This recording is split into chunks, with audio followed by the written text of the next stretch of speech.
The second question in OJS category is about what is this object?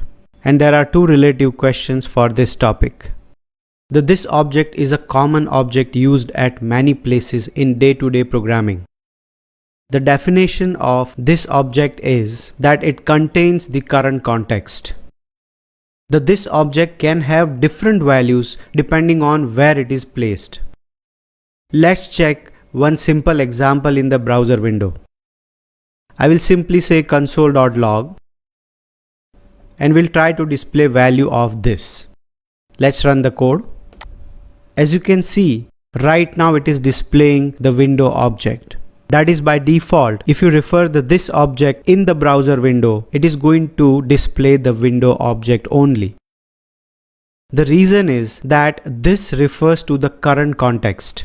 The current context, or where exactly it is pointing to, is the window object because window is the global object in the browser.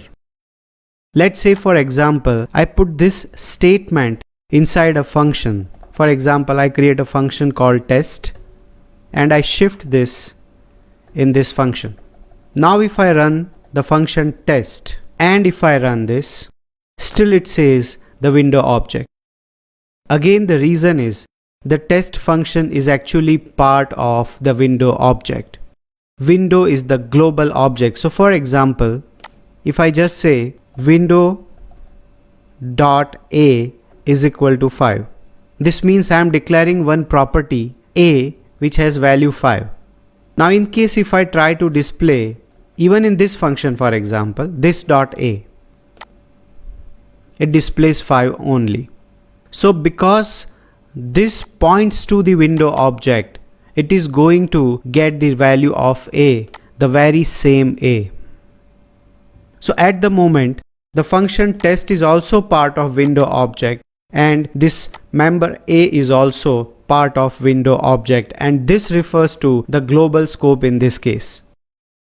Let's try to shift this, that is the object this, into object literal. We have already seen object literal in the previous section, so I hope you are clear with it. So if you haven't gone through the object literal video, please make sure that you do refer very well. Now I'm creating an object literal here which has a method, for example the test method. And here if I try to display value of this, let's say object.test. Now the test function is actually part of this obj. So now if I try to refer it, it displays the value of object. That means now this is pointing to obj.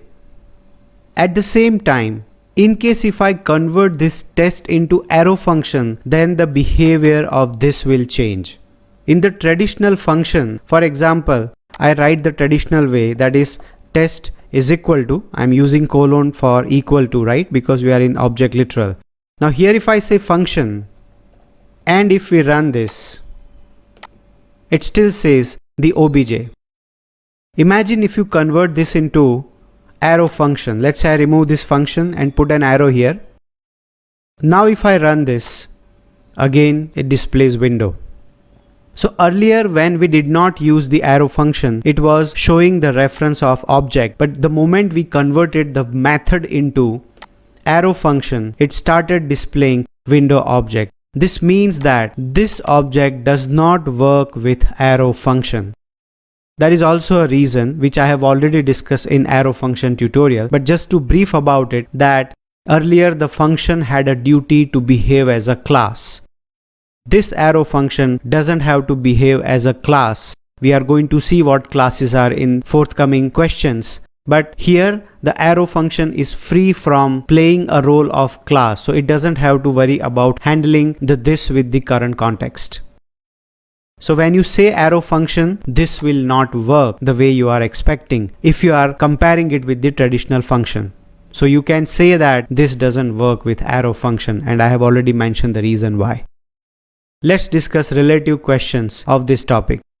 The first question is, what will be the output of this code if you run in the browser, and why? Now this code is same what we tried here.